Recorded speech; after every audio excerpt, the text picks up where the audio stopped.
Hello, students. Today we will begin reading a poem titled Wilderness, written by Carl Sandburg from the year 1918. You can find this poem and many more by visiting commonlit.org. Before we begin our poem, let's read the background information on Carl Sandburg. Carl Sandburg, 1878 to 1967, was an American poet, writer, and editor who received 3 Pulitzer Prizes. A Pulitzer Prize is a prize that helps recognize distinguished fiction and American authors. This poem describes the speaker's connection to the wilderness. As you read, take notes on the characterization of each animal. So this background information provides the reader with a connection between the content of the poem and the title of the poem, Wilderness. We can infer that the speaker of the poem will be connecting characteristics of animals in the wilderness to himself. Aside from the heading and the fact box, there are other text features that will help us understand the content and organization of this poem. Here we have a picture of a wolf. We know that the speaker will be making connections between himself and other animals, so maybe he will discuss how he can connect to the characteristics of a wolf. If we think about a wolf, we know that they are very intelligent, but they are also very savage, meaning they are very wild and barbaric. As I continue to scroll through this poem, I notice that the poem is broken into 7 stanzas, and the first and 5th stanzas are numbered for me. I also notice that certain words are bold and the definitions are found under the notes section. Before we read the poem, let's preview the vocabulary words. This will give us a better understanding of the poem while we read it. Number 1, shoals is a noun. It means a large number of fish swimming together. Number 2, yawping is a verb. It means to let out a harsh cry. This might show that the speaker is connecting to a specific animal that is loud or in need of attention. Maybe he wants to be heard. The third vocab word is galoot, which is a noun and it means a clumsy person. This might show that the speaker is connecting to a specific animal that lacks coordination. Number 4, hankering is a verb. It means feeling a strong desire to have or do something. This might show that the speaker is connecting to a specific animal that is very strong-willed. Number 5, crags is a noun. It means a steep or rugged cliff or rock face. Number 6, warbles, which is a verb. It means to sing softly. This might show that the speaker is connecting to a specific animal that is very soft-spoken or soothing. Number 7, Chattanoogas is a noun. This may refer to rocky land. And number 8, menagerie is a noun. It means a varied collection of animals, people, or objects, especially for display. Now that we have reviewed our text features, let's read the poem. I will read the poem 2 times. The first time I will read through it without stopping to comment or annotate. The second time I will read through it and I will comment and annotate on each stanza. This will help us understand the speaker's organization of the poem. Stanza 1. There is a wolf in me, fangs pointed for tearing gashes, a red tongue for raw meat and the hot lapping of blood.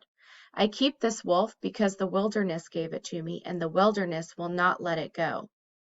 There is a fox in me, a silver gray fox. I sniff and guess. I pick things out of the wind and air. I nose in the dark night and take sleepers and eat them and hide the feathers. I circle and loop and double cross. There is a hog in me, a snout and a belly, a machinery for eating and grunting, a machinery for sleeping satisfied in the sun. I got this too from the wilderness, and the wilderness will not let it go. There is a fish in me. I know I came from salt blue water gates. I scurried with shoals of herring. I blew water spouts with porpoises, before land was, before the water went down, before Noah, before the first chapter of Genesis. There is a baboon in me, clambering clawed, dog-faced, yawping, a galoot's hunger, hairy under the armpits. Here are the hawk-eyed hankering men. Here are the blonde and blue-eyed women. Here they hide curled asleep, waiting, ready to snarl and kill, ready to sing and give milk, waiting. Keep the baboon because the wilderness says so. There is an eagle in me and a mockingbird, and the eagle flies among the rocky mountains of my dreams and fights among the Sierra crags of what I want. And the mockingbird warbles in the early forenoon before the dew is gone, warbles in the underbrush of my Chattanoogas of hope, gushes over the blue Ozark foothills of my wishes. And I got the eagle and the mockingbird from the wilderness. Oh, I got a zoo, I got a menagerie inside my ribs, under my bony head, under my red valve heart, and I got something else. It is a man-child heart, a woman-child heart. It is a father and mother and lover. It came from God knows where. It is going to God knows where. For I am the keeper of the zoo. I say yes and no. I sing and kill and work. I am a pal of the world. I came from the wilderness. After reading through the poem, I noticed that each stanza begins with, "There is a blank in me." This repetition helps remind the reader that the speaker is trying to make connections between himself and the animals he is mentioning. I also noticed that each stanza discusses each animal's specific strengths and oddities or strange traits. Let's read through our poem again. This time we will read it stanza by stanza, and we will analyze the importance of each stanza as well as annotate the main ideas. Stanza 1. There is a wolf in me, fangs pointed for tearing gashes, a red tongue for raw meat, and the hot lapping of blood. I keep this wolf because the wilderness gave it to me, and the wilderness will not let it go. It is clear that the speaker is envious of the wolf, and he's striving to gain some part of it. He speaks of the fangs pointed for tearing gashes, a red tongue for raw meat, and the hot lapping of blood. So I commented on that over here. This shows that the wolf is strong and confident. The wolf knows what it wants and how to get it. The speaker also states that the wilderness gave him the wolf and there is no force on earth which could take him from it. So that lets us know that the speaker is unwilling to let that part of him go. This lets the reader know that the speaker is already strong and confident, and he likes those characteristics about himself. He is not willing to change that about himself. Stanza 2. There is a wolf in me, a silver gray fox. I sniff and guess. I pick things out of the wind and air. I nose in the dark night and take sleepers and eat them and hide the feathers. I circle and loop and double cross. By the speaker using the phrases sniff and guess and pick things out of the wind and air, it is clear that the speaker has a good sense or intuition. The fox is said to double cross and sneak through the dark to find its prey or sleepers. Smaller creatures are caught by surprise and they are quickly consumed by the fox. So this shows that the speaker is both very sly and conniving. Stanza 3. There is a hog in me, a snout and a belly, a machinery for eating and grunting, a machinery for sleeping satisfied in the sun. I got this too from the wilderness, and the wilderness will not let it go. So the speaker is showing a connection to the hog because they both have a strong appetite. It's a machine for eating and grunting. Okay, so they both have a strong appetite. This was also a characteristic of the wolf. The speaker is also showing a connection to the hog because they both have a machinery for sleeping. So this shows that they are both relaxed and not concerned about predators, much like the fox that we read about. Stanza 4. There is a fish in me. I know I came from salt blue water gates. I scurried with shoals of herring. I blew water spouts with porpoises. Before land was, before the water went down, before Noah, before the first chapter of Genesis. This stanza discusses fish, and this aquatic animal is the first of all creatures on earth because it says that it came before land was, before the water went down, before Noah, and before the first chapter of Genesis. So this is the first of all creatures on earth, and this gives us a different depth to the reader's soul, and it shows that who the reader is spiritually. Stanza 5. There is a baboon in me, clambering clawed, dog-faced, yawping a galoot's hunger, hairy under the armpits. Here are the hawk-eyed hangering men. Here are the blonde and blue-eyed women. Here they hide, curled asleep, waiting, ready to snarl and kill, ready to sing and give milk, waiting. Keep the baboon because the wilderness says so. In this stanza, it discusses a baboon, and it is not described in a very flattering manner. So it's described as clambering clawed, dog-faced, yawping, a galoot's hunger, hairy under the armpits. The speaker also states that here are the hawk-eyed hankering men.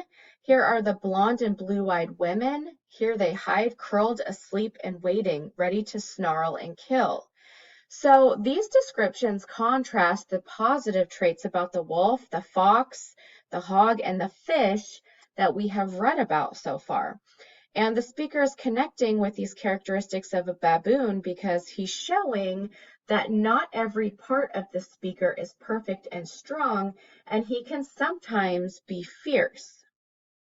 Stanza 6. There is an eagle in me and a mockingbird, and the eagle flies among the rocky mountains of my dreams and fights among the Sierra crags of what I want.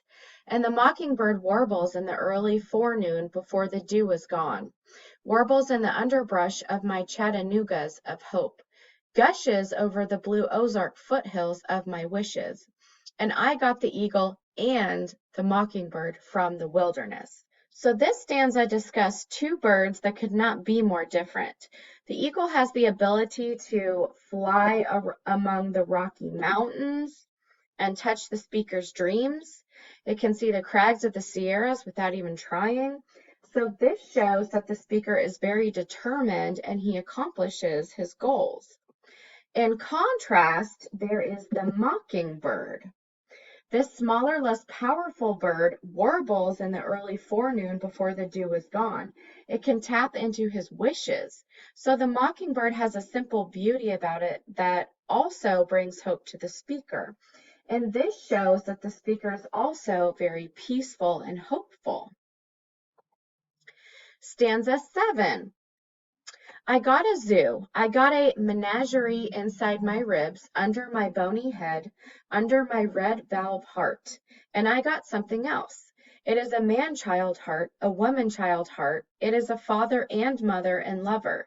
It came from God knows where. It is going to God knows where. For I am the keeper of the zoo. I say yes and no. I sing and kill and work. I am a pal of the world. I came from the wilderness. So in this final stanza, the speaker strays from the pattern that he has maintained throughout the other 6 stanzas, and he's now addressing the entire menagerie that he has inside his ribs, under his bony head, as well as in his heart. So the speaker is telling the reader that the menagerie of animal characteristics within him also allows the speaker to see and feel things from a different perspective. The speaker tells the reader this when he states, a man-child heart, a woman-child heart. It is a father and mother and lover heart of a man and a woman. He is a father, a mother, and a lover. Everything that this person is came from God knows where, and it's headed to an equally mysterious destination, much like an animal in the wilderness. So no matter where the speaker is going, he takes comfort in the forces within him. He knows that he is the keeper of the zoo, and this means that the speaker controls himself and the characteristics he possesses because he comes from the wilderness.